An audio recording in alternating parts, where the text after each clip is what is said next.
Dava menutup jendela warung kecilnya lebih cepat dari biasanya. Angin malam bertiup membawa aroma laut yang kaya garam dan lumut, lalu menggulung daun-daun rimbun pohon bakau di tepi jalan. Di kejauhan, garis gelap hutan ujung kulon menempel pada langit, seperti gundukan gigi raksasa yang siap menelan siapapun yang berani melangkah terlalu jauh. Malam itu, langit jarang bintang, awan menutupi bulan, sehingga segala sesuatu terasa lembab dan berat, seperti udara sebelum badai.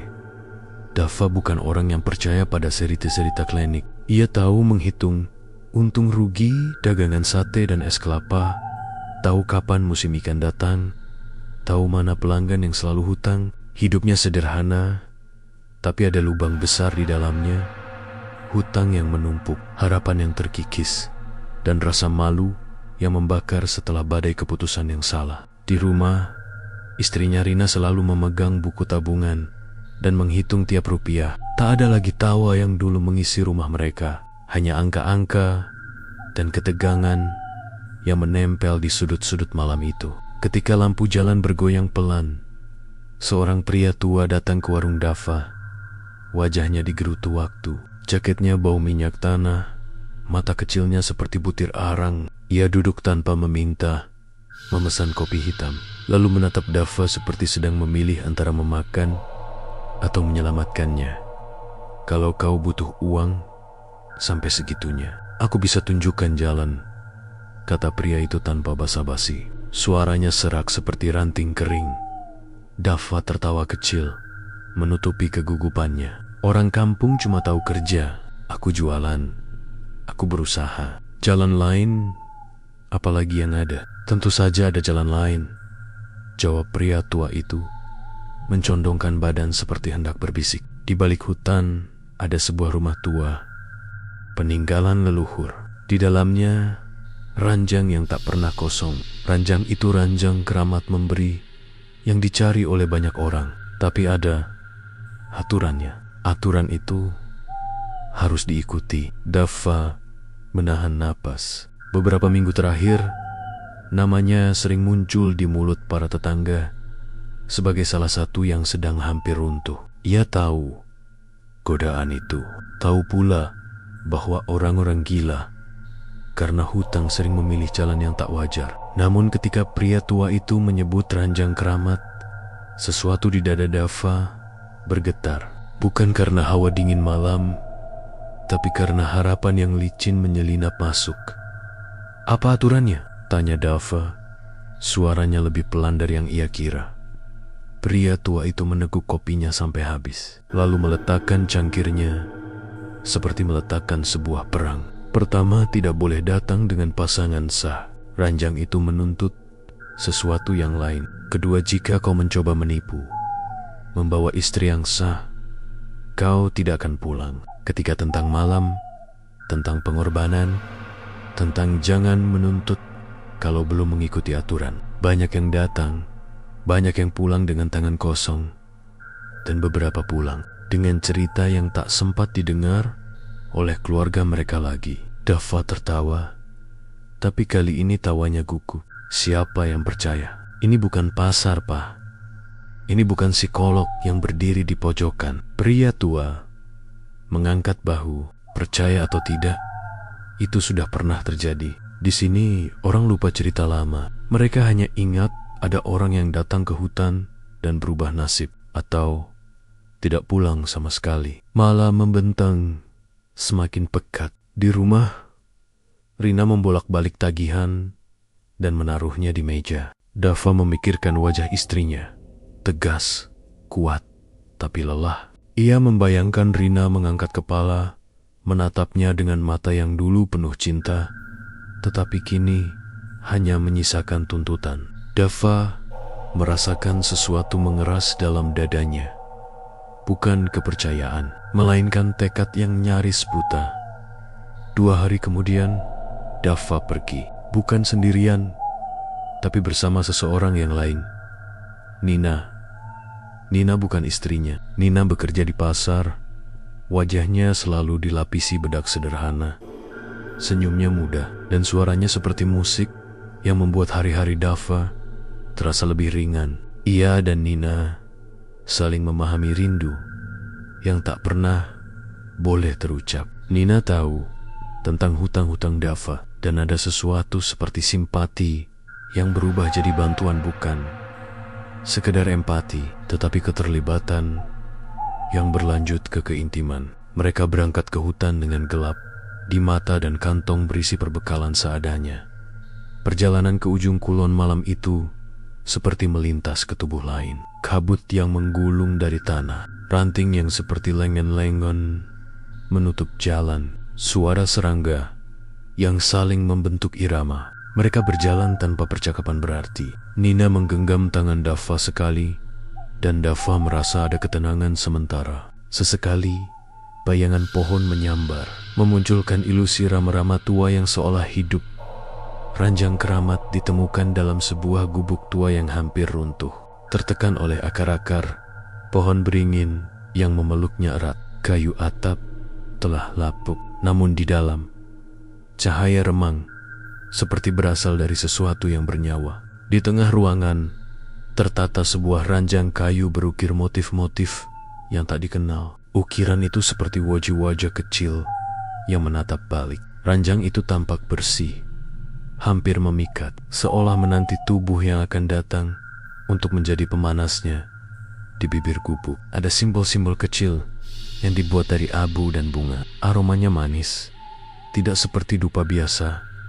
Ada bau laut, ada bau tanah basah, dan ada bau sesuatu yang mengundang serta membangkitkan rasa bersalah. Dava merasakan jantungnya berdebar di tenggorokan, bukan karena takut semata, melainkan karena pilihan yang ia buat membawa beban moral sekaligus harapan. Seorang perempuan tua muncul dari bayang-bayang. Kulitnya seperti kertas tua, rambutnya beruban kusut, namun matanya memancarkan sesuatu yang tak biasa. Kewaspadaan dan kewenangan. Ia tidak bicara banyak, hanya menunjuk ranjang, lalu memandang Dava seperti memberitahu bahwa hidupnya kini terikat oleh aturan yang tak terlihat.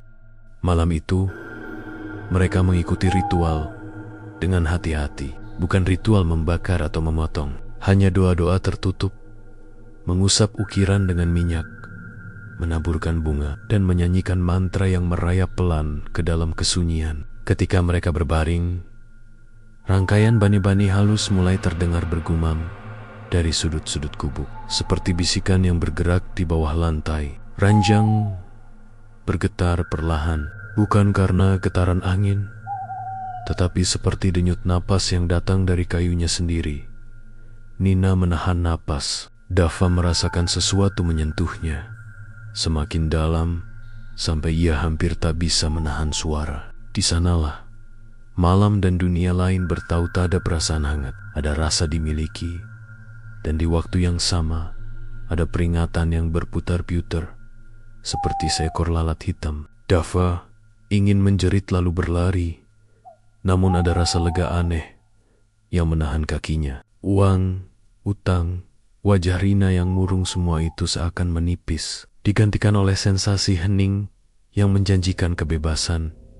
Malam berubah menjadi sesuatu yang tidak sepenuhnya manusiawi. Ranjang bergetar makin kuat, dan dari sela-sela dinding, bayangan melata seperti kain tipis. Tangan Dava menjerit tanpa suara.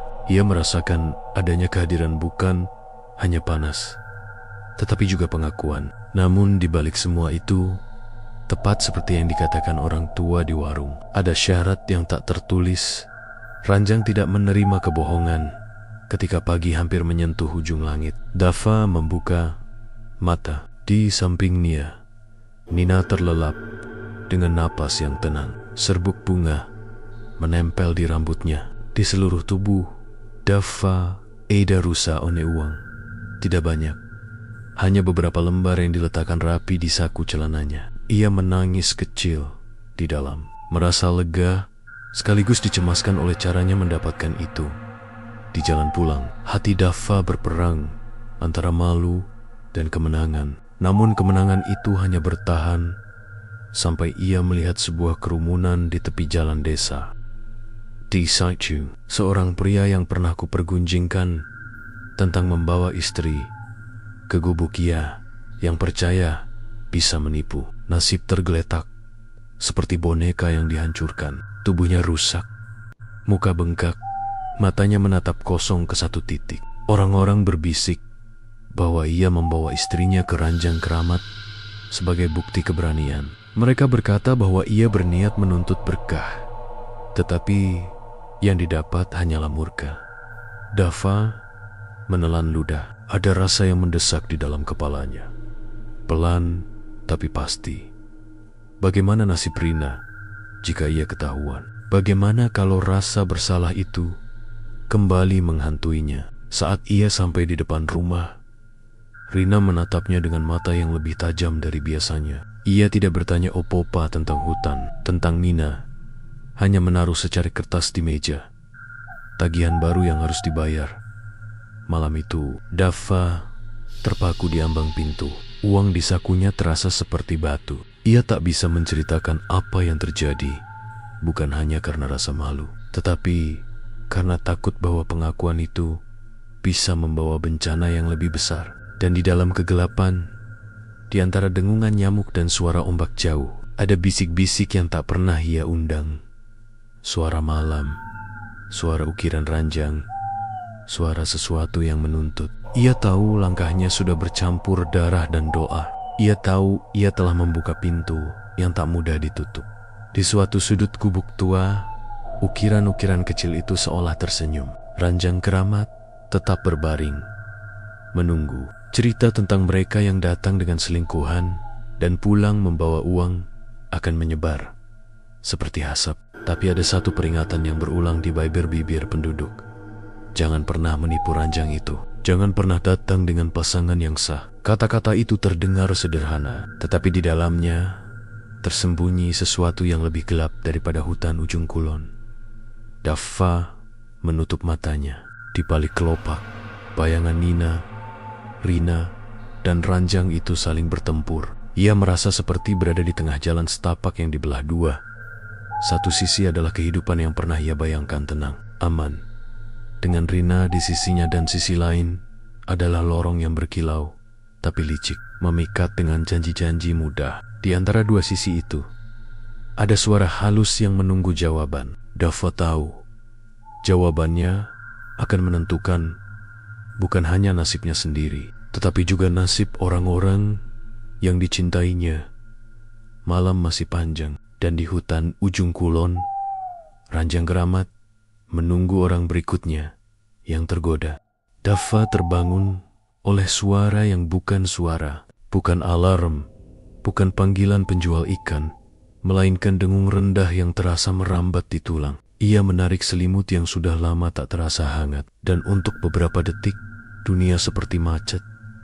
Napasnya sendiri terdengar asing di kamar yang gelap. Di luar, angin malam membawa bisik-bisik yang oleh orang-orang kampung dianggap angin biasa. Bagi Dava, bisik itu berisi nama-nama dan janji-janji yang menuntut balas. Keesokan harinya, suasana kampung berubah. Wajah-wajah yang biasanya ramah kini berbisik ketika melihat Dava lewat. Anak-anak yang biasanya bercanda di depan warung berhenti bermain sejenak, menatapnya seolah menunggu sesuatu yang buruk untuk terjadi. Kata-kata yang mengikutinya tidak terang-terangan, hanya gumam.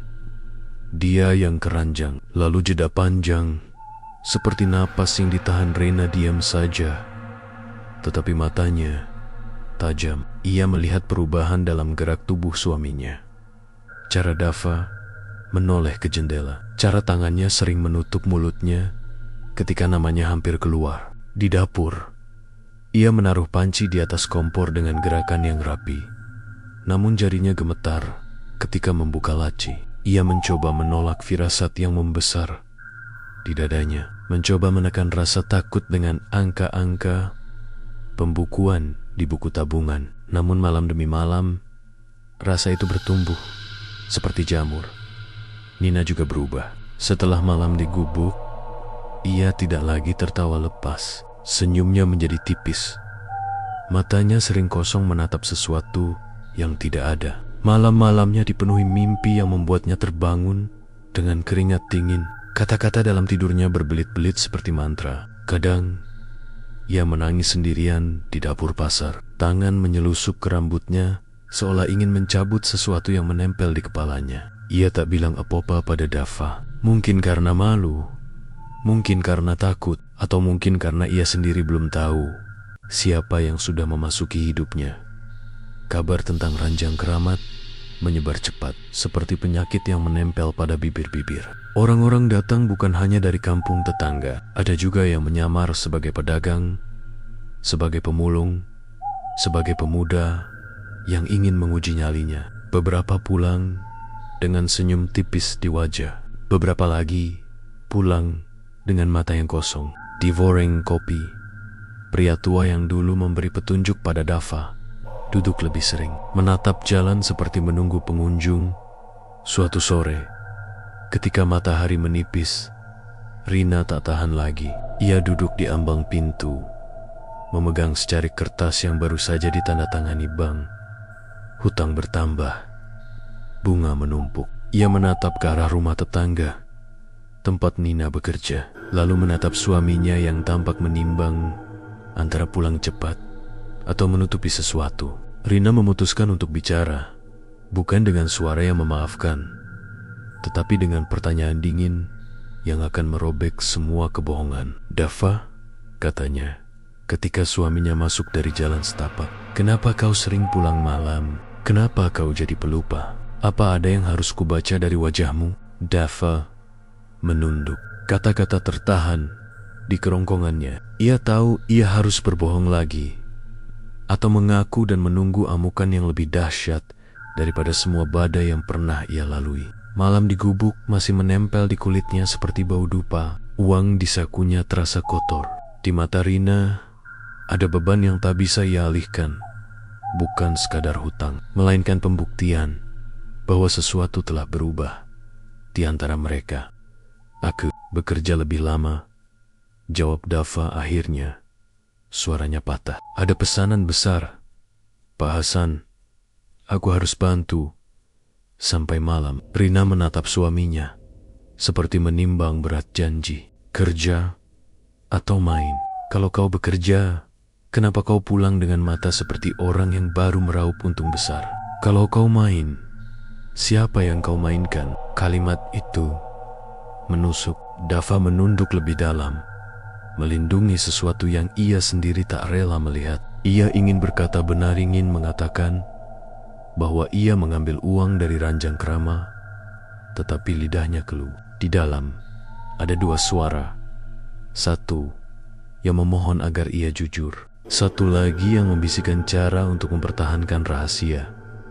Perubahan yang paling menakutkan bukanlah bisik-bisik di kampung, melainkan perubahan pada Nina sendiri. Suatu malam Nina datang ke warung Dava tanpa terencana. Matanya merah dan suaranya tercekat. "Ada sesuatu di rumahku," katanya. "Laci di kamarku terbuka sendiri. Aku lihat bekas-bekas seperti jari di kasur. Aku takut, Dav. Aku takut sesuatu mengikuti aku." Dava menatapnya. Perasaan bersalah memukulnya seperti hantaman ombak. Ia tahu sedikit lebih banyak daripada Nina tentang apa yang terjadi di gubuk. Ia tahu bagaimana ranjang itu bergetar, bagaimana ia merasa siolela dipeluk oleh sesuatu yang hangat sekaligus menyedot. Ia tahu bagaimana ada uang di sakunya dan bagaimana uang itu tidak pernah datang tanpa membayar sesuatu. "Aku akan bawa kau ke dukun," ucap Dava tanpa sepenuhnya yakin. Ucapan itu seperti menjanjikan keselamatan, tetapi ia sendiri tak yakin ada keselamatan yang cukup untuk menutupi dosa-dosanya. Dukun kampung itu, seorang perempuan bernama Mbok Sum, hidup di pinggir desa. Rambutnya diikat kencang, kulitnya terlihat keras oleh waktu, namun matanya tajam menilai hingga ke tulang. Ketika Nina duduk di hadapannya, Mbok Sum menyentuh dahi gadis itu, lalu mengangkat tangan dan menggoyangkan jari. "Ada yang menetap," kata Mbok Sum setelah diam beberapa lama. "Bukan hantu biasa. Ini sesuatu yang menuntut, sesuatu yang sudah lama lapar. Bagaimana menyembuhkannya? Tanya Nina.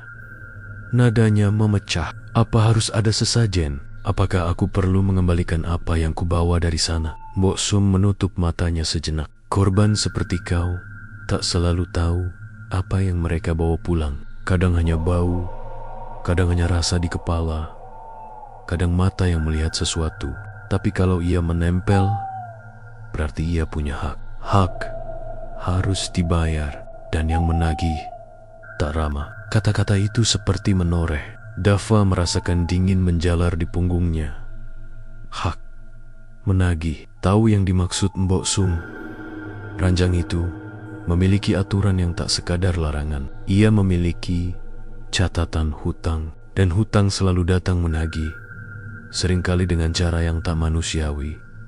Waktu berlalu, dan tekanan semakin kuat. Uang yang Dava pegang habis seperti dihisap. Kebutuhan untuk kembali ke gubuk menjadi seperti rasa haus yang tidak tertahankan. Rina semakin curiga. Nina semakin sehat, namun matanya sering kosong. Di pasar, ada yang mulai memanggil Dava pemikat nasib. Di malam yang lain, Dava mendengar pula kabar bahwa ada seorang pemuda yang membuka mulut pada istrinya. Tentang ranjang itu ia mengatakan pada istrinya tentang cara menukar kesetiaan dengan kekayaan. Istrinya marah. Tentu saja, mereka bertengkar hebat, dan pada suatu pagi, warga menemukan pemuda itu tewas di kebun. Tubuhnya seperti digulung oleh sesuatu yang berat. Tidak ada luka yang jelas, hanya tubuh yang kaku dan wajah yang menunjukkan ketakutan yang amat dalam. Kisah-kisah seperti itu tak lagi terdengar di warung-warung sebagai sekadar gosip. Mereka menjadi peringatan, mereka menjadi bayangan yang mengintai di pintu-pintu rumah. Tetapi berita tidak membuat Dava berhenti. Justru rasa takut kehilangan mengambil alih ketakutan akan kehilangan logika yang keliru. Lebih baik mempertahankan uang daripada kehilangan semuanya. Suatu malam, Dava memutuskan untuk kembali. Ia memberitahu Rina bahwa ada pekerjaan di pasar malam, berkata pada Nina bahwa ia ingin bertemu untuk menyelesaikan sedikit urusan. Namun pada malam itu, ia tidak pulang ke rumah. Ia pergi sendiri, seperti orang yang bertemu dengan sesuatu yang ia sendiri tak sepenuhnya percaya. Gubuk di Yujeng Kulon tampak berbeda ketika malam menjemput. Kabut tebal menempel di sekitar pohon-pohon, seperti kain putih yang menutupi barang-barang rumah. Di sekeliling gubuk, suara-suara ternak terdengar tidak seperti biasanya. Ada dengung yang rendah, seperti aliran madu yang manis dan berbahaya. Dava menghampiri ranjang, meletakkan tangannya pada ukiran wajah-wajah. Kecil itu menatap balik dengan ekspresi yang tak bisa ia tafsirkan. Bukan hanya permintaan, tetapi juga kenikmatan akan keberadaan. Ia berbaring. Ritual-ritual sebelumnya diulang. Minyak yang dioleskan, bunga yang ditabur, doa yang dibisikkan. Ranjang mulai bergetar. Namun kali ini ada sesuatu yang berbeda. Ada tekanan yang meronta di dada Dava, seperti ada tangan lain yang mencoba meraih sesuatu lebih dari sekadar tubuhnya. Ia berjuang untuk menarik napas. Di luar, angin bertiup kencang. Di dalam, suara seperti tawa pendek terdengar. Seolah-olah sesuatu di langit-langit ikut senang. Ketika pagi datang, Dava terbangun sendirian. Di meja, uang lebih banyak dari sebelumnya, lebih rapi. Namun di dalam saku bajunya, ada pula sesuatu yang lain. Sehelai kain kecil berwarna kusam, berbau sesuatu yang tak bisa ia jelaskan. Bau laut, bau tanah, dan bau sesuatu yang seperti bunga yang mulai meregang.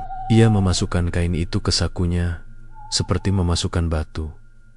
Malam berikutnya kehidupan berubah menjadi malam kelabu. Rina membuka pintu kamar dan menemukan tempat tidur mereka berantakan, bukan karena kekasih, tetapi karena ada bekas goresan tipis pada dinding, seperti kuku seseorang yang pernah menahan diri. Di dapur, Panci jatuh sendiri ketika ia masuk, walau tidak ada yang menyinggungnya. Rino menengis, bukan karena panci, tapi karena ada sesuatu yang menggerogoti rumahnya dari dalam. Ia memutuskan untuk pergi ke Mbok Sum. Kalau ada yang datang ke rumah kita, apa yang harus kulakukan? Tanyanya dengan suara tercekat. Mbok Sum menatap lama. Jangan panik, tapi jangan juga biarkan ia hidup lama di sana. Jika ada tanda, bersihkan, bakar apa yang kau curigai. Tapi hati-hati yang datang bisa marah. Mereka tak lagi hanya menuntut, mereka mulai ingin lebih. Kata-kata itu seperti menyalakan bara di bawah hamparan rumput kering. Rina pulang, membersihkan tempat tidur, menyapu, menabur garam di ambang pintu, membakar kemenyan. Ia lakukan semua ritual kecil yang dipelajari dari orang-orang tua. Namun malam-malamnya tetap penuh kepanikan. Suara di atap, langkah di halaman, bisik halus di belakang dinding, semua menjadi kenyataan yang tak bisa ia hapus. Pada suatu senja yang berawan, ketika Dava pulang dari pasar dengan kantong yang lebih berat dari biasanya, ia menemukan rumahnya dipenuhi kerumunan. Rina tidak ada di ambang pintu. Wajah-wajah tetangga memandanginya dengan campuran iba dan kecemasan. Apa terjadi? Dava bertanya. Suaranya gemetar. Seorang tetangga Pak Hasan mendorong tubuh Dava sedikit dan berkata, "Rina pergi. Dav, dia bilang dia mau menenangkan diri di pantai. Tapi aku dengar dia menangis keras. Terakhir kali pilarnya pecah, dia pergi ke tepi hutan sendirian." Dava merasa sesuatu runtuh di dalamnya. Ia berlari ke pantai dengan napas yang tersengal, melewati jalan setapak yang mulai gelap. Angin malam menghempas, membawa suara ombak yang keras dan tak berperasaan. Di bibir pantai, ia melihat sosok seorang perempuan duduk membungkuk. Rambutnya kusut, tubuhnya gemetar. Saat ia mendekat, ia mengenali Rina. Namun ada yang tak biasa.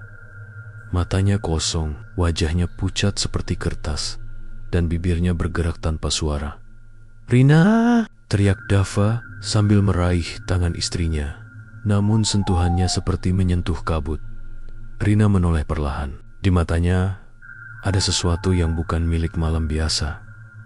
Kilau dingin yang menatap sesuatu di kejauhan. Ia mengangkat tangannya sejenak, lalu menunjuk ke arah hutan pada satu titik gelap yang seperti menelan cahaya. "Mereka bilang kau kembali," ujar Rina dengan suara samar. "Mereka bilang kau lebih memilih yang lain. Mereka bilang kau menyerahkanku. Mereka lapar, Dav.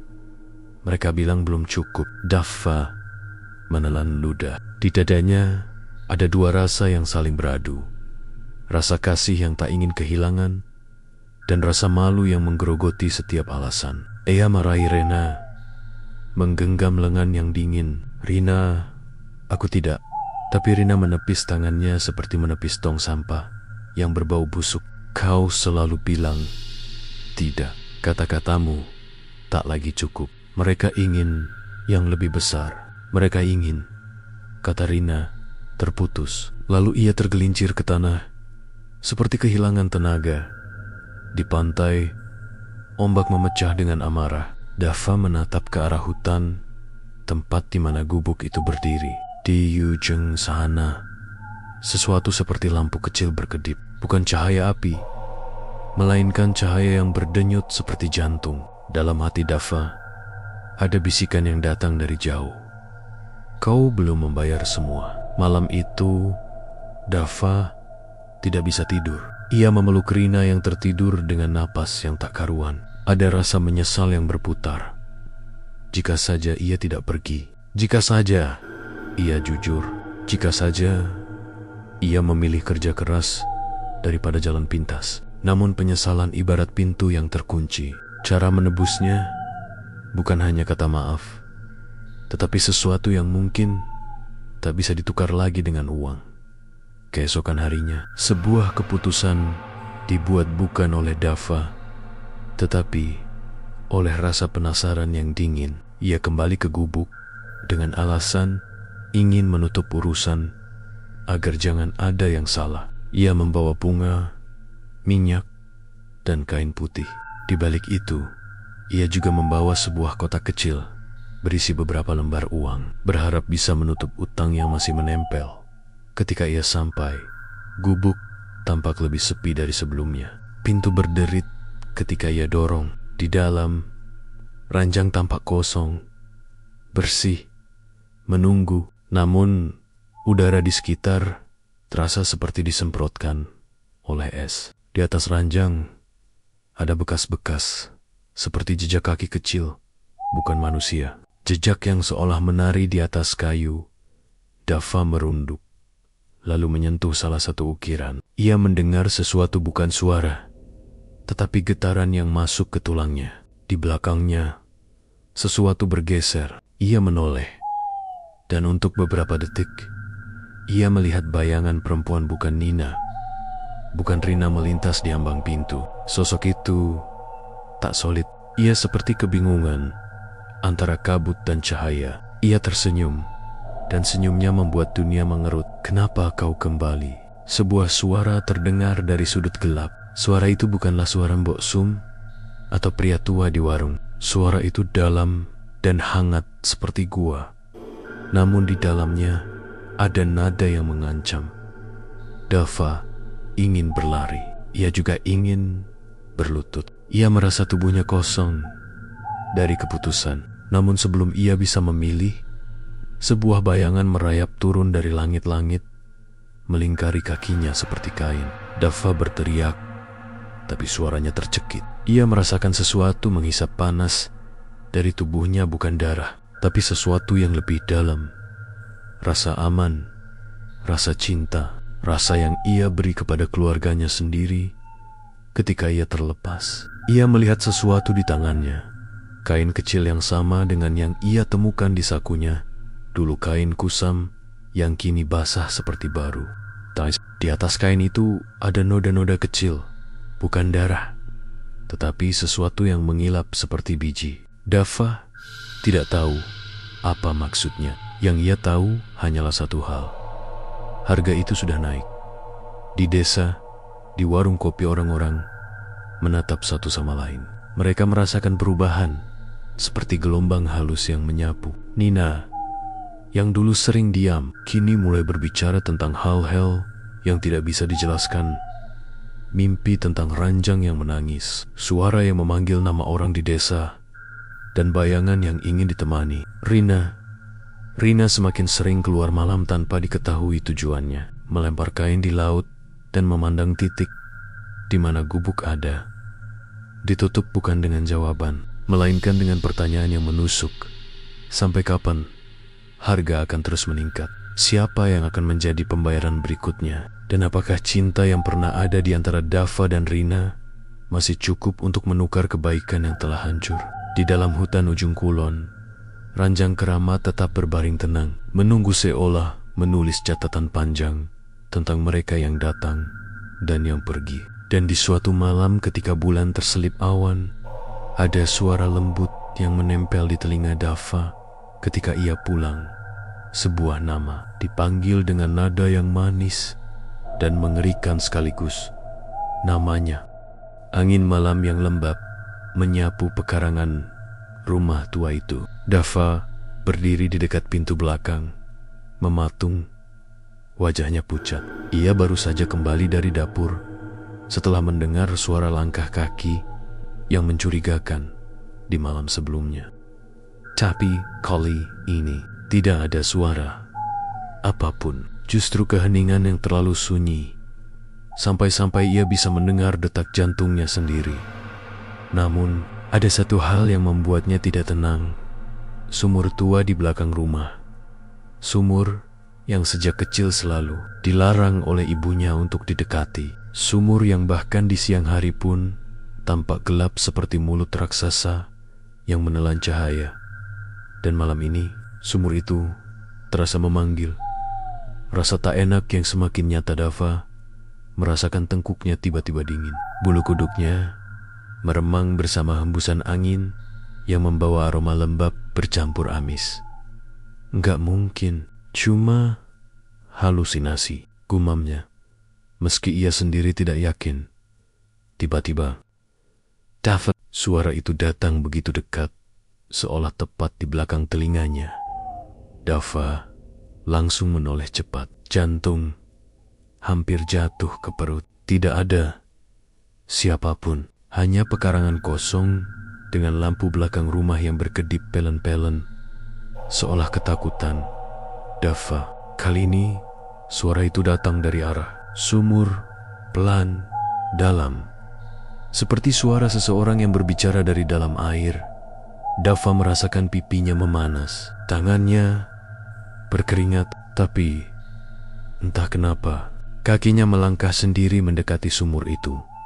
Menuju mulut kegelapan, setiap langkah terasa berat, seolah tanah berusaha menahannya. Lampu belakang rumah tiba-tiba padam ses, membuat dunia gelap total.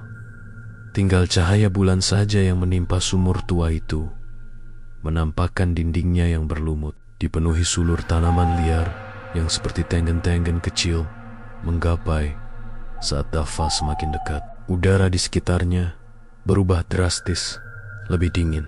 Napasnya membentuk uap. Ia berhenti tepat di tepi sumur.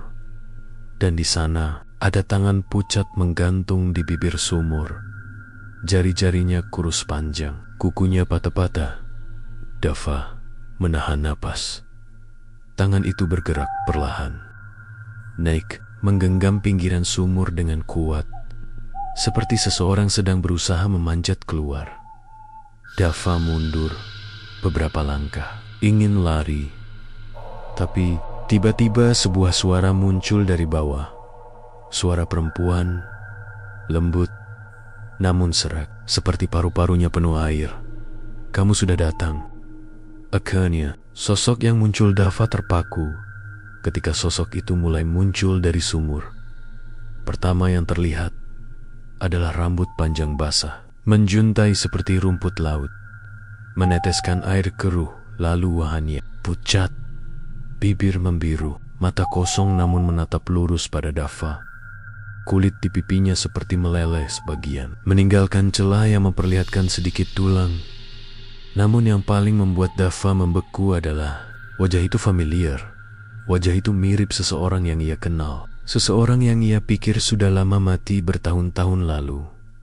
Kak Rina. Suara Dafa bergetar, nyaris tidak terdengar. Sosok itu berhenti memanjat, kepalanya sedikit miring, dan sangat perlahan bibirnya membentuk senyuman yang tidak wajar. Akhirnya, kamu ingat aku. Dafa ingin lari. Otaknya menyuruhnya berbalik secepat mungkin. Tapi tubuhnya seperti membatu. Sosok itu keluar sepenuhnya dari sumur. Tubuhnya masih meneteskan air hitam pekat yang berbau busuk. Kakinya tidak menyentuh tanah, tapi menggantung beberapa sentimeter, seolah tidak punya berat. Lalu ia melayang mendekat, bisikan yang membongkar rahasia saat jaraknya hanya tinggal sejengkal. Sosok itu membisikkan sesuatu. Kamu lupa bagaimana aku mati. Dafa terbelalak, tenggorokannya terasa kering.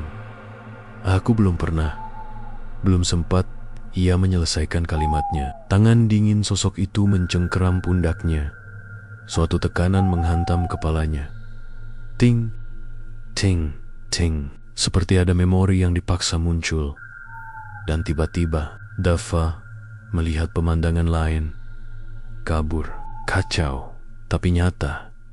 Dafa kecil berlari di tepian sumur. Karina mengejarnya sambil tertawa. Dafa tersandung. Tangan kecilnya mendorong tanpa sadar. Rina jatuh. Teriakannya pecah. Suara tubuhnya menghantam air sumur belu air. Lalu sunyi. Dafa dewasa terjerembab ke tanah. Mata melebar penuh ketakutan. Tidak. Bukan aku. Bukan aku. Suaranya pecah. Sosok itu merangkak mendekat. Meski tidak menyentuh tanah. Sudah lama aku menunggumu, bisiknya. Waktumu hampir habis. Ancaman dari dunia bawah tiba-tiba dari dalam sumur terdengar suara air bergolak hebat. Kembali ke Aan. Suara berat, seperti ratusan orang berbicara serentak. Dava menutup telinganya. Tubuhnya gemetar hebat, tapi suara itu justru makin keras, masuk ke dalam kepala. Sosok Karina berbalik perlahan, menatap sumur. Mereka tidak sabar. Kemudian ia menunjuk dada Dava. Dan kamu akan menjadi bagian dari mereka. Dalam sekejap, rantai hitam seperti tangan-tangan kecil muncul dari dalam sumur, merayap cepat ke arah Dava menjikat koki, mengikat tangan, menarik. Dava menjerit sekuat tenaga, tapi suaranya tenggelam oleh suara air. Sumur yang semakin ganas, tepat sebelum tubuhnya terseret seluruhnya. Dava melihat satu hal terakhir. Senyum lebar sosok Karina yang kini terlihat lebih menyeramkan, seolah menikmati penderitaan yang ia timbulkan. Lalu, kegelapan. Hanya itu yang Dava rasakan. Bukan gelap seperti ketika lampu padam, tapi gelap yang pekat. Seperti ia tenggelam dalam lumpur hitam yang tebal dan menutup seluruh tubuhnya. Ia mencoba meraih apapun di sekitarnya, tetapi tangannya hanya menyentuh kehampaan. Lalu sebuah suara muncul, pelan, dalam, seolah berasal dari air yang sangat jauh. Bangun. Suara itu tidak asing. Suara perempuan. Suara yang mengingatkannya pada sesuatu yang ia coba lupakan. Dava membuka mata perlahan, terbangun di ruang yang tidak ia kenalia, berada di sebuah ruangan tua yang remang. Cahaya kuning dari lampu minyak menggantung di dinding, berayun pelan, seperti disentuh angin. Ruangannya sempit, 3 by 3 meter. Dindingnya kayu rapuh penuh retakan. Bau apek bercampur, bau air busuk memenuhi udara. Dava menyentuh lantai dingin dan licin, seperti lantai yang tidak pernah kering. Di mana aku? Suaranya bergetar. Tenggorokannya kering, tubuhnya nyeri, seperti habis dipaksa bangkit dari tenggelamnya dunia lain. Ketika ia mencoba berdiri, sesuatu tiba-tiba menyentuh pergelangan kakinya. Dingin, panjang, seperti jari manusia. Dava langsung meloncat, menjauh, menabrak dinding. Lampu minyak bergoyang, cahayanya menarik kacau. Dan saat itulah Dava melihatnya. Di pojok ruangan, ada seseorang sedang duduk membelakanginya.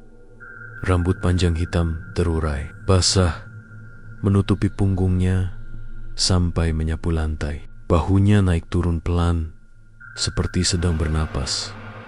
Air hitam menetes dari tubuhnya, membentuk genangan. Dava terpaku. Tubuhnya seperti membeku oleh rasa takut. Pertemuan yang menghidupkan mimpi buruk perlahan. Sosok itu bangkit. Gerakannya kaku, siala tuling tulongnya patah di banyak tempat. Krek, krek, setiap gerakan mengeluarkan suara retak menyeramkan.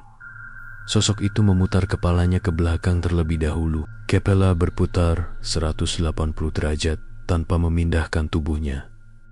Dava tersentak mundur dengan wajah pucat. Ia mengenali wajah itu. Wajah Rina, tapi kini jauh lebih rusak. Kulit pipinya berlubang, memperlihatkan bagian daging yang berlendir. Matanya hitam total, tanpa bola mata. Dari mulutnya mengalir air sumur yang keruh. Kamu akhirnya bangun. Suaranya serak, seolah berbicara sambil menahan batuk darah. Dava memegangi dadanya, napasnya tersengal. Aku nggak bermaksud. Terlambat, potong Rina. Kamu sudah membangunkan mereka. Mereka yang bersemayam di sumur Tebeteba. Lantai di bawah kaki Dava mulai bergetar pelan. Duk, dak, dak. Seperti ada sesuatu memukal-mukal dari bawah tanah. Rina mendekatinya. Wajahnya hanya berjarak sejengkal dari wajah Dava. Aroma tanah basah dan air bangkai menusuk hidung. Mereka marah. Dava, mereka kelaparan. Dan mereka sudah memilihmu. Dava menelan ludah. Memel, entah apa. Rina tersenyum-senyum yang terlalu lebar untuk wajah manusia normal. Untuk menjadi pengganti. Rahasia yang terungkap Rina menunduk perlahan dan menempelkan telinganya ke lantai. Hening beberapa detik. Kemudian ia berbisik. Dengar. Dava yang masih gemetar perlahan-lahan ikut menempelkan telinganya ke lantai kayu. Suara itu muncul. Jeritan. Bukan satu. Banyak jeritan orang-orang yang terdengar seperti tenggelam sambil meronta. Jeritan bercampur suara jiji-jiji yang saling bergesekan. Suara tarikan napas yang tak berhasil. Dava spontan menutup telinganya. Apa itu? Rina berdiri kembali, menatapnya dengan mata kosong. Mereka yang dikorbankan, semua orang yang dipaksa masuk ke sumur oleh penjaga desa dulu. Rina mendekat. Wajahnya kini hanya beberapa sentimeter dari Dava. Kamu mengira aku mati karena kecelakaan? Dava menahan napas. Aku kecil. Aku tidak tahu apa-apa. Rina tertawa pelan. Tawanya meninggi, semakin tinggi, hingga berubah menjadi lengkingan yang menyayat telinga. Aku tidak jatuh. Aku didorong. Dava membeku. Dan sekarang kamu yang harus menggantikanku. Serangan dari bawah tiba-tiba. Lantai ruangan pecah.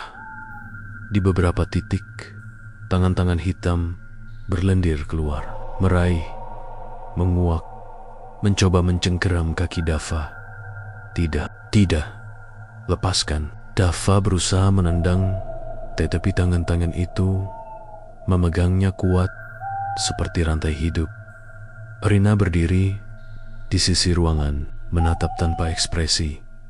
Air hitam mulai mengalir keluar dari retakan lantai, memenuhi ruangan dengan cepat. Tingginya naik sampai pergelangan kaki, lalu betis, lalu lutut.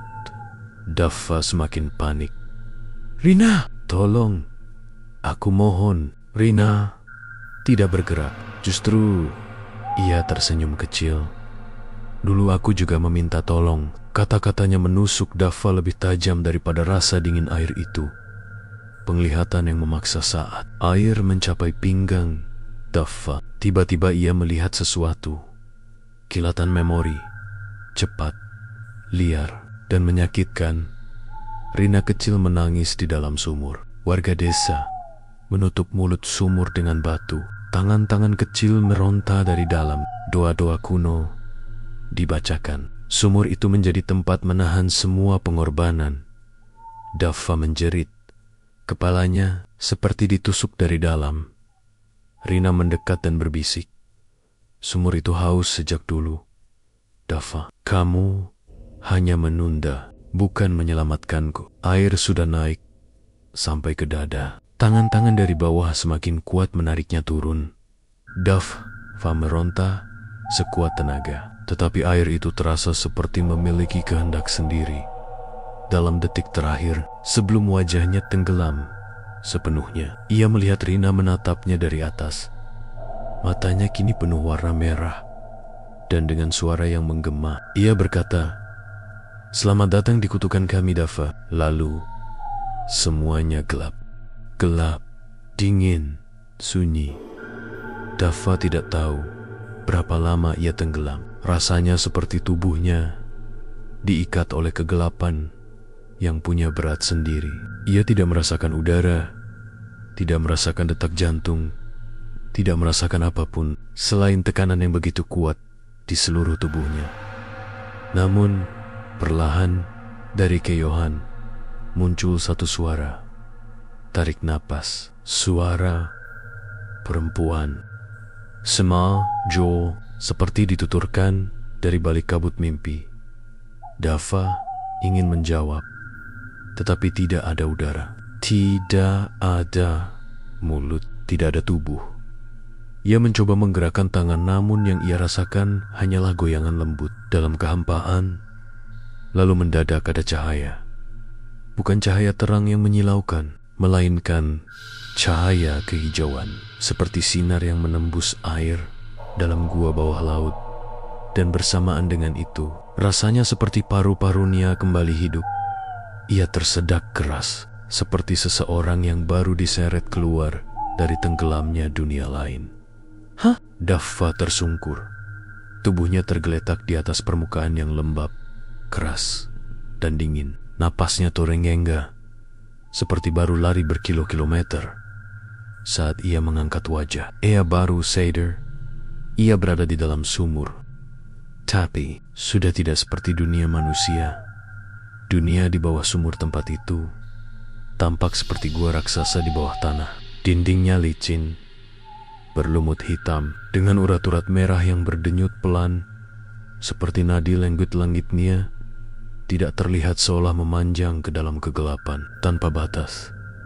Di setiap sisi, air hitam mengalir seperti sungai kecil, berputar-putar, membentuk pusaran yang tidak pernah berhenti. Yang membuat Daffa menahan napas adalah ada puluhan, mungkin ratusan bayangan manusia duduk membelakanginya. Semua diam, tidak bergerak sedikit pun. Sebagian tubuh mereka tenggelam dalam air setinggi lutut, sebagian lagi menunduk seperti sedang berdoa.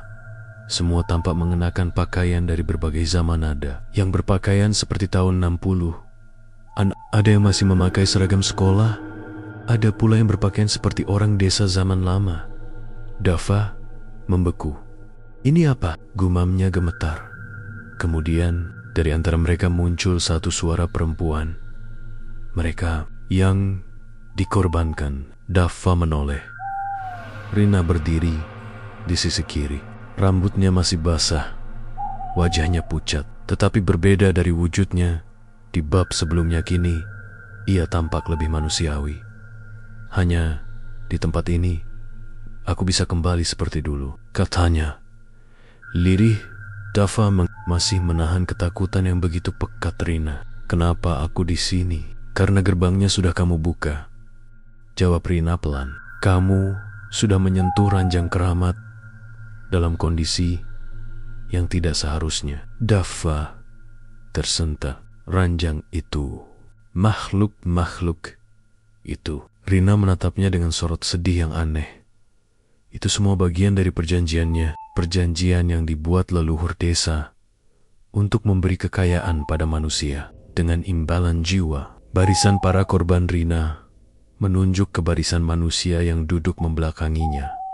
Orang-orang ini adalah korban sebelumnya. Mereka semua tersedot oleh sumur saat melanggar syarat perjanjian. Daffa termasuk. "Kamu?" Rina, "Aku dibuang karena dianggap perempuan sial. Mereka memilihku sebagai tumbal. Syarat pertama, pengaktifan perjanjian sumur." Rina berhenti. Napasnya bergetar. Adalah mengorbankan seseorang yang dicintai seseorang lain. Daffa terdiam. Kegilaan ritual itu membuat perutnya mual. "Kenapa kamu bilang aku menjadi pengganti?" Rina memalingkan wajah, seperti tidak sanggup menjawab. Karena roh di balik sumur ini hanya butuh satu hal, jiwa manusia yang datang bersama niat terlarang. Daffa merasa darahnya membeku. "Kamu datang ke ranjang keramat bukan dengan istrimu, tetapi dengan selingkuhanmu." Daffa terdiam. Ini kenyataan yang menghantamnya lebih keras daripada apapun. Kesalahannya sendiri membawanya ke tempat ini.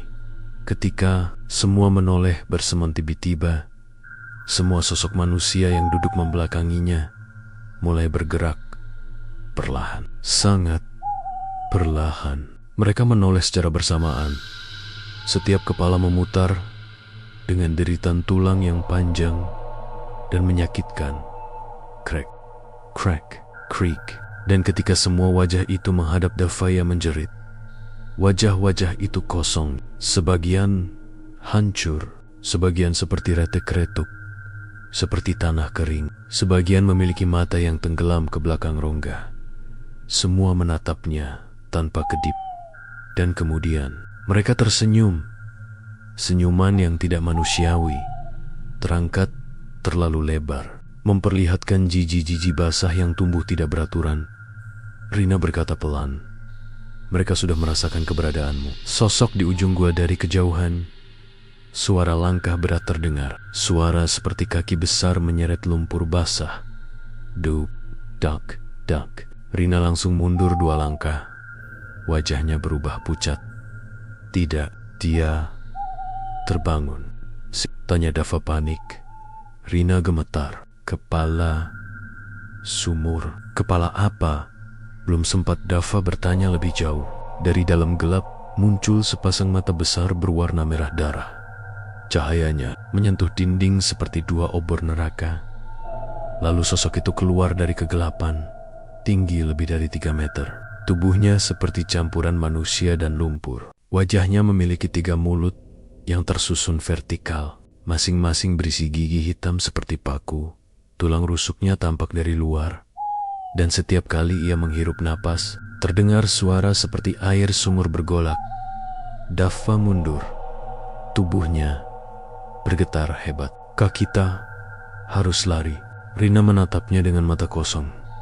"Aku tidak bisa pergi dari tempat ini, Dava. Tempat ini adalah rumahku." Saat sosok itu memanggil makhluk itu, mengulurkan tangan panjang yang terbuat dari lumpur dan tulang, meraih ke arah Dava, dan ia berbicara dengan suara yang dalam, bergema, dan terasa menyayat jiwa.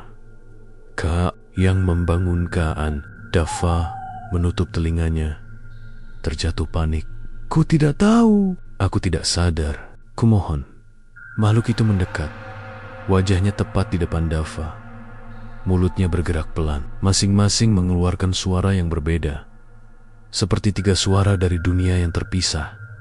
1 jiwa harus menggantikan yang hilang. Sementara di belakang, ratusan korban mulai berdiri bersama-sama. Langkah mereka terdengar seperti kaki-kaki basah diseret di lantai gua.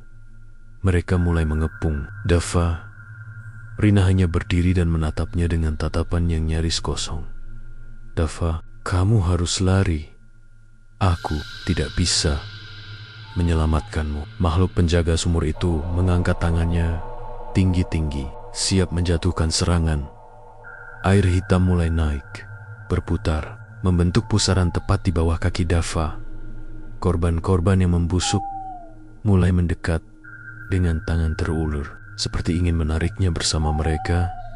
Dava memejamkan mata, dan buku umem. Seluruh gua bergetar. Cahaya merah dari mata makhluk itu menyilaukan. Lalu, jalap total.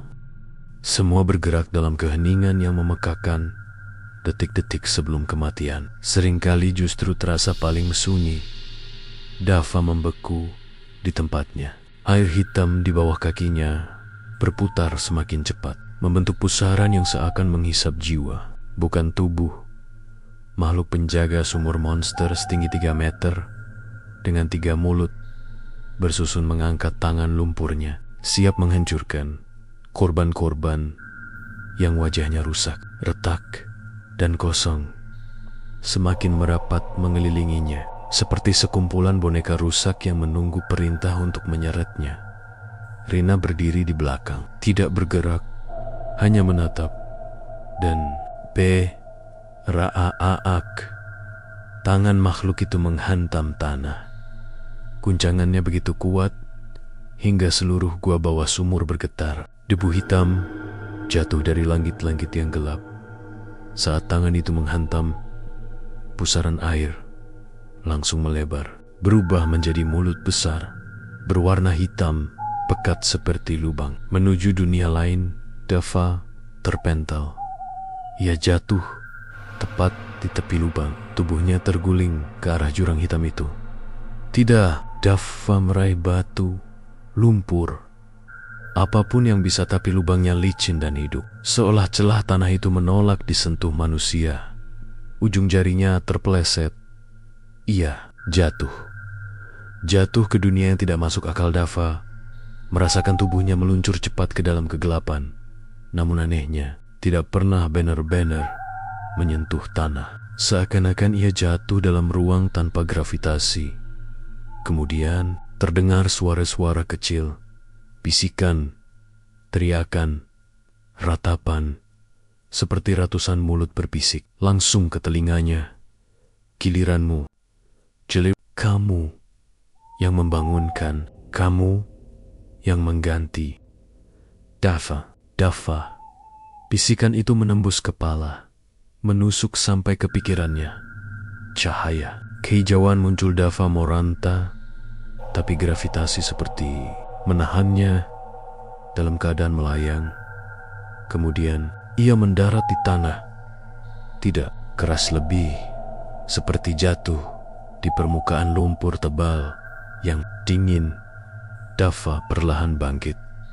Dan untuk pertama kalinya, ia melihatnya dunia sumur. Dunia sumur, tempat yang tidak seharusnya ada. Langitnya merah gelap, seperti langit senja yang mati. Tidak ada matahari, hanya kabut merah yang terus bergerak seperti asap dari api neraka. Tanahnya berupa lumpur hitam, namun terasa hidup bergerak perlahan, seperti sedang bernapas. Dan di sekeliling ada bangunan-bangunan tua yang roboh. Rumah-rumah kayu, mirip rumah desa ratusan tahun lalu. Semua miring, terendam separuh, dan dipenuhi lumut hitam. Di kejauhan, terdengar tangisan anak kecil. Di Tempat Lane, terdengar suara ketukan. Suara seperti seseorang memukul pintu berulang-ulang dari dalam rumah. Dafa membeku, ketakutan merayap dari punggung sampai ubun-ubun. Aku, di mana ini? Rina muncul di belakangnya, tapi wujudnya berbeda lagi. Kini tampak lebih dewasa, lebih kuat, namun tetap dengan aura sedih yang mendalam. Ini dunia di mana semua korban terkumpul, kata Rina pelan. Tempat yang diciptakan oleh si penjaga sebagai penjara. Dafa mundur, terkejut melihat Rina di sini. Kamu bilang tidak bisa meninggalkan gua tadi. Rina tersenyum pahit.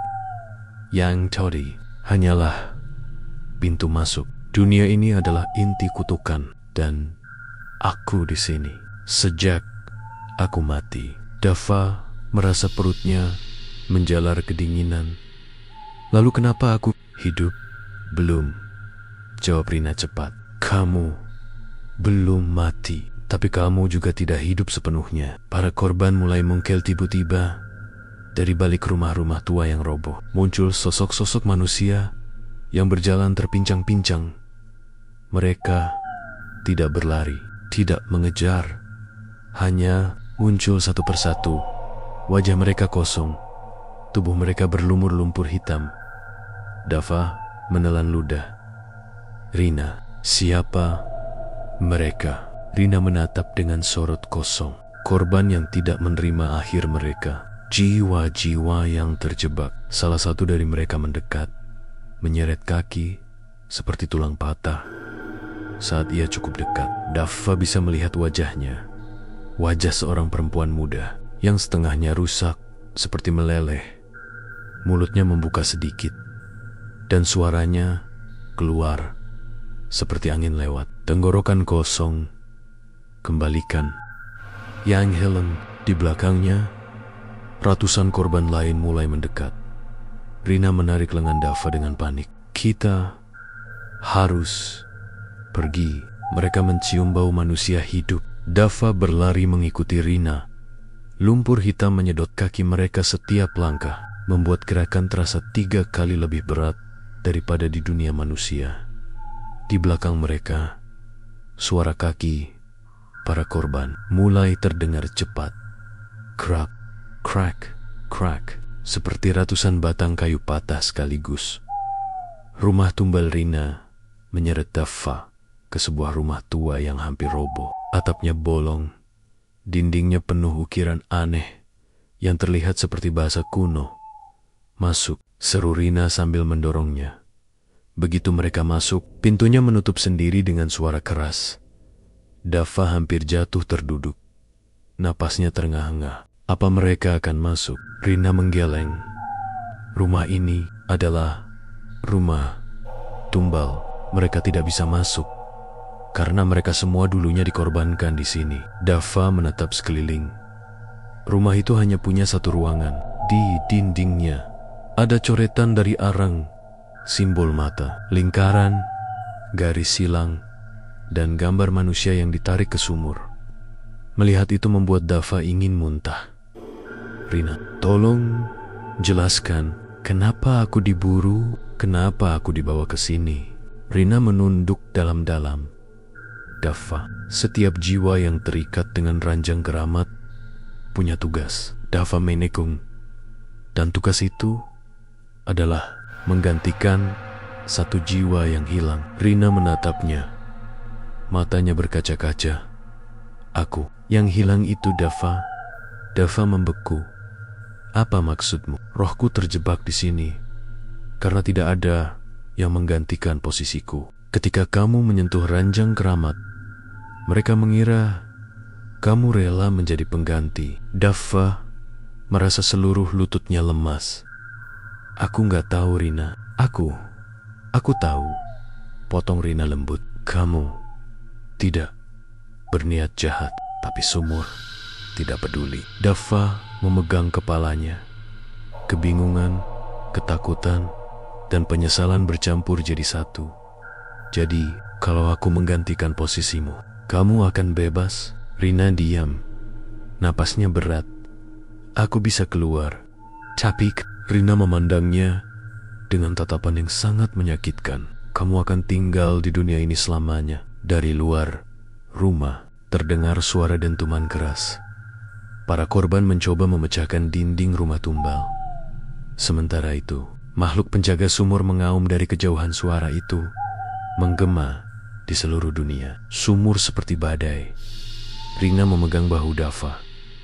Waktu kita tidak banyak. Kemudian, dengan suara yang sangat lirih, ia bertanya, kalau kesempatan itu datang, apa kamu rela menggantikan posisiku? Dava terdiam. Suara korban di luar semakin bising. Tanah bergetar. Udara menipis. Dunia sumur semakin mendekat. Hujan turun deras. Sejak senja, angin dari arah hutan ujung kulon membawa aroma tanah basah bercampur belerang halus. Bau yang dulu pernah Damar hirup pada malam pertamanya melakukan ritual. Kini aroma itu terasa seperti tanda bahwa sesuatu sudah menunggu. Damar berdiri di depan rumah panggung tua milik Ki Wirasa. Tubuhnya gemetar seperti sedang mengalami demam parah. Ia belum makan sejak pagi. Kelopak matanya menghitam, seolah semalaman tidak tidur. Padahal ia memang benar-benar terjaga, sambil mendengar bisikan-bisikan yang terus memanggilnya. Kembali ke ranjang keramat. Waktumu habis, Damar. Janji yang kau ingkari harus ditebus. Bisikan itu bergema, bahkan ketika ia menutup telinganya, Damar tak kuat lagi. Ia mendorong pintu rumah Ki Wirasa. Namun rumah itu kosong. Tidak ada lampu, tidak ada suara, tidak ada tanda kehidupan. Hanya satu hal yang berubah. Ranjang keramat tidak lagi berada di kamarnya. Ranjang itu pindah sendiri. Damar menelan ludah. Tenggorokannya kering. Hutan gelap di belakang rumah Ki Wirasa tiba-tiba terasa seperti mempunyai mata yang sedang memperhatikannya. Kemudian ia melihatnya. Di bawah kilat yang menyambar langit, ia melihat siluet ranjang keramat berdiri tegak di tengah halaman belakang rumah. Kain putihnya berkibar tertiup angin. Ukirannya tampak menghitam, seolah terbakar sebagian. Dan ada seseorang berdiri di samping ranjang itu. Seseorang yang sangat dikenalnya, Sari. Perempuan itu berdiri kaku, rambutnya basah oleh hujan. Wajahnya pucat sekali, dan matanya tampak seperti tidak berjiwa. Bibirnya bergerak pelan, memanggilnya dengan nada serak. Damar, sini, kita akhiri semua. Damar melangkah mundur, tubuhnya gemetar hebat. Sari seharusnya ada di Jakarta. Sari seharusnya tidak tahu apapun tentang ritual ini. Namun di sini, dihadap ia berdiri seperti mayat yang baru bangkit. Sasari, kamu kenapa ada di sini? Sari tidak menjawab. Ia hanya menunjuk ranjang itu, dan tiba-tiba ranjang keramat bergetar, tidak pelan, tapi keras, sangat keras, seakan di bawahnya ada sesuatu yang mencoba keluar. Bisikan yang makin nyata. Damar mendengar suara dari bawah tempat tidur itu. Suara napas berat, terputus-putus, seperti napas makhluk besar. Kau berhutang, Damar. 1 nyawa lagi, 1 tubuh lagi. Sari mendekatinya. Wajahnya semakin pucat. Hujan mengguyur mereka berdua, namun ia bergerak tanpa ekspresi. Damar, jangan lari. Kamu sudah dipilih. Sari mengulurkan tangannya ke pipi Damar, tapi tangan itu dingin. Dingin seperti tangan jenazah di lemari pendingin. Damar mundur. Panik. Sari, yang diminta bukan kamu. Namun Sari hanya tersenyum-senyum miring yang bukan miliknya. Aku datang karena dipanggil oleh ranjang itu, oleh yang kau undang. Damar menjerit, tapi suaranya hilang ditelan suara guntur. Ranjang membuka dirinya. Ranjang keramat mulai retak. Kayunya bergerak seperti kulit makhluk hidup. Dari sela-sela ukirannya muncul cairan hitam pekat seperti darah busuk. Kemudian salah satu kaki ranjang pecah. Dari ceruknya tangan hitam dengan kuku panjang keluar, mencengkeram tanah. Tangan kedua menyusul, lalu suara itu muncul lagi lebih jelas, lebih dekat. Janji harus ditebus. Jika bukan selingkuhan, maka istrimu. Damar menahan napas. Darahnya serasa membeku. Tidak, jangan, teriaknya. Tapi Sari hanya memandangnya dengan mata kosong yang perlahan menghitam. Ada jejak air mata, tapi air mata itu bukan bening melainkan hitam pekat. Kamu sudah memilih jalan ini, Damar. Kamu yang membawaku ke sini. Damar mencoba melawan takdir. Damar berlari menuju Sari dan memeluknya. Sari, bangun. Ini bukan kamu. Kamu harus sadar. Kita bisa kabur. Namun tubuh Sari menjadi kaku seperti batu. Bibirnya bergerak. Sudah terlambat. Ranjangnya bergerak. Kain putihnya terangkat oleh angin seperti tangan yang membuka selimut.